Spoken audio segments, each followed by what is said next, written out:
Hello students, आज हम अध्ययन करेंगे class 11th second chapter we are not afraid to die if we can all be together.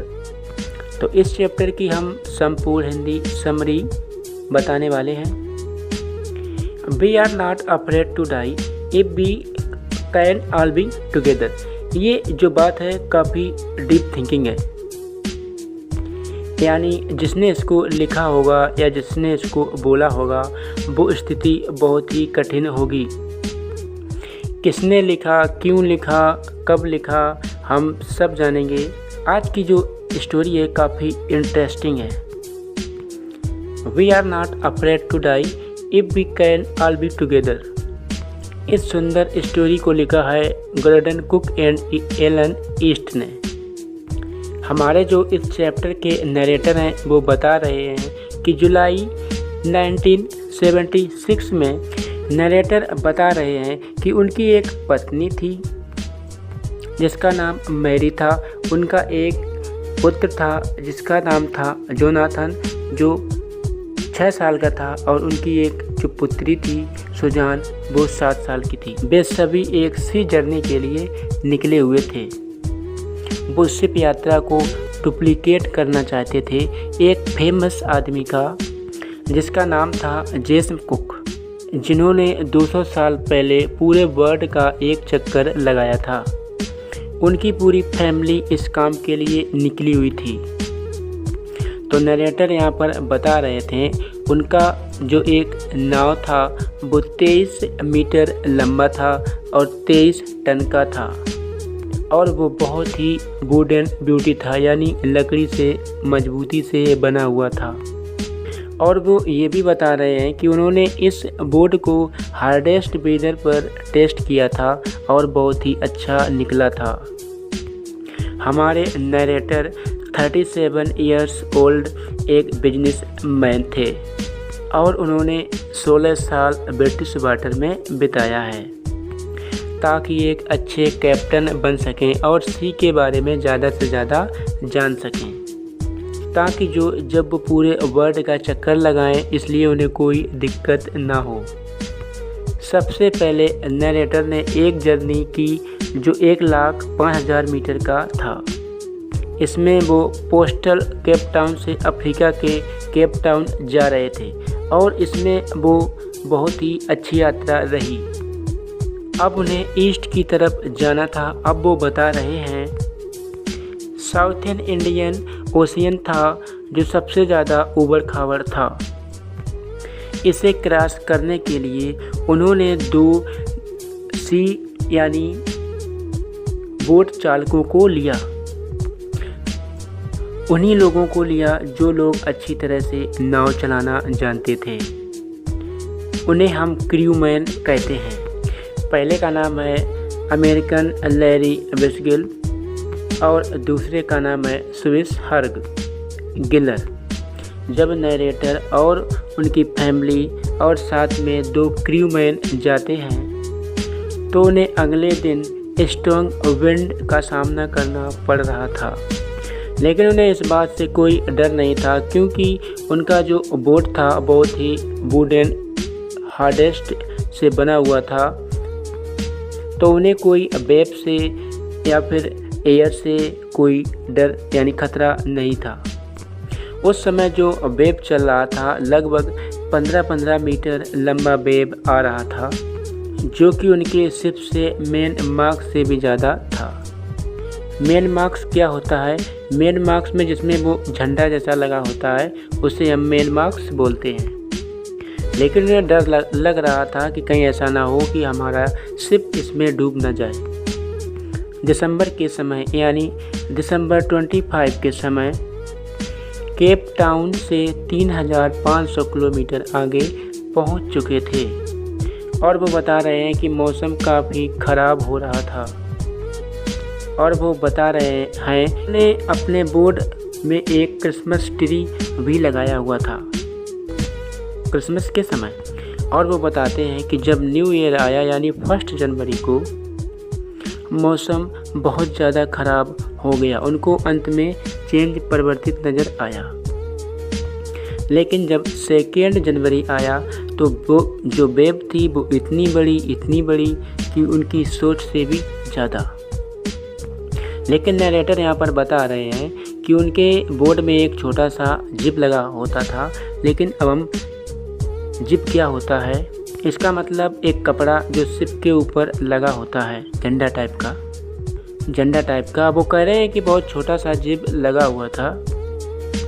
जब wave ship के ऊपर जा रही थी तब वो बता रहे हैं कि उन्हें बहुत डर लग रहा था, और उस समय जो आवाज़ थी सी की बहुत ज़्यादा पेनफुली थी, यानी डरावनी आवाज़ चल रही थी, यानी आ रही थी, और उनके कानों में हवा की वजह से दर्द हो रहा था। लेकिन फिर भी उनकी जो बोट है लगातार आगे बढ़ती जा रही थी, और वो कह रहे हैं कि उनको अपनी बोट को स्लो करना था, और जो बचा हुआ कपड़ा था यानी जिप को, वो भी उन्होंने उतार दिया, जो झंडे की तरह आगे लगा हुआ होता है, और उसको भी हटा दिया यानी जिप को, ताकि उनका बोट थोड़ा सा स्लो हो सके। और जो 6 लोग थे उन्होंने डबल रोप से अपने आप को ढक लिया, ताकि वो अपने आप में सेफ हो सकें, बचा सकें, और वो सभी लोग अपने आप स्थिर रहे, यानी एक जगह पर स्थिर रहे। अब वो बता रहे हैं कि टाइम था 6 बजे का। अब वो बता रहे हैं कि सबसे बड़ा अलार्म मिलता है उनको खतरे का। वो इसलिए कहते हैं क्योंकि चारों तरफ एकदम सा साइलेंस हो जाता है, और साइलेंस कुछ नॉर्मल नहीं होता है, बहुत ही ज़्यादा साइलेंस हो जाता है, ओमिनियस साइलेंस हो जाता है। ओमिनियस का मतलब होता है अनप्लीजेंट साइलेंस, यानी डरावनी साइलेंस। कहने का मतलब ये नहीं है कि वेव भी शांत हो गई, एयर भी चली गई, इसका मतलब नहीं। अब वो नरेटर बता रहे हैं कि हमारे सामने से बहुत तेज़ी से बिजली चमकती है और बादल गरजते हैं, और अचानक हॉरर हवाएं चलने लगती हैं। अचानक से नरेटर ने देखा कि बहुत तेज़ी से बादल आ रहे हैं, और कुछ समय के बाद बड़ी तेज़ी से वेव आई, यानी लहरें इतनी बड़ी थीं कि उनके बोट से ज़्यादा बड़ी थी। पहले तो उन्हें ऐसा लगा कि ये वेव निकल जाएगी, लेकिन अचानक उस शिप से यानी बोट से वह वेव यानी लहर टकरा जाती है, और थोड़ी देर के बाद उनके शिप के अंदर पानी घुस जाता है और शिप टूट जाता है, और नरेटर के सर में चोट आ जाती, और नरेटर को लगता है कि हमारी जो डेथ है वो नज़दीक आ गई है, क्योंकि वेव्स बड़ी तेज़ी से चल रही थीं और हॉरर हवाएं चल रही थीं। अब नरेटर धीरे धीरे कुछ बेहोश से होने लगते हैं, यानी अधिक डर जाते हैं, और धीरे धीरे नरेटर को ये भी पता चलता है कि अब वो बोट में धंसने लगे हैं। और वो बताते हैं कि अचानक से एक और लहर आती है, और वह वेव उनको ऊपर की तरफ पुश कर देता है, यानी धक्का दे देता है। और होता क्या है, हमारे नरेटर दोबारा उसी वेव की लहर में बोट में पहुंच जाते हैं, और हमारे नरेटर पानी से बच जाते हैं और दोबारा बोट में आ जाते हैं। और इस दौरान नरेटर के मुंह से खून गिर रहा था और उनके दांत भी टूट गए थे। अब यहाँ पर नरेटर बता रहे हैं कि वो जैसे तैसे उस व्हील के पास गए जहाँ से बोट कंट्रोल होता है, और वहीं पर उन्होंने थोड़ी देर आराम की और बोट को कंट्रोल किया। अब नरेटर कहते हैं कि वाटर एवरीवेयर, यानी पानी प्रत्येक जगह पर था। अचानक से उनको ऐसा लगता है कि हमारा जो बोट है वो पानी से भर रहा है, लेकिन उनके पास इतनी शक्ति नहीं थी कि वो नीचे जाकर देखें। अचानक डेक के दरवाज़ा खुलने की आवाज़ आती है कि उनकी पत्नी उनके सामने आती है और चिल्लाने लगती है कि हम सब डूब रहे हैं और हमारा जो बोट है पूरी तरह से टूट गया है और उसमें पानी लगातार उभर रहा है। तभी नरेटर अपनी वाइफ से कहते हैं कि तुम ये कंट्रोलर व्हील को पकड़ो, मैं नीचे देखकर अभी आता हूँ। अब नरेटर जब नीचे जाते हैं जो क्रूमैन 2 थे, लैरी और हर्ब, वो पागलों की तरह बहुत ही तेज़ी से बाल्टी से पानी नीचे फेंक रहे थे।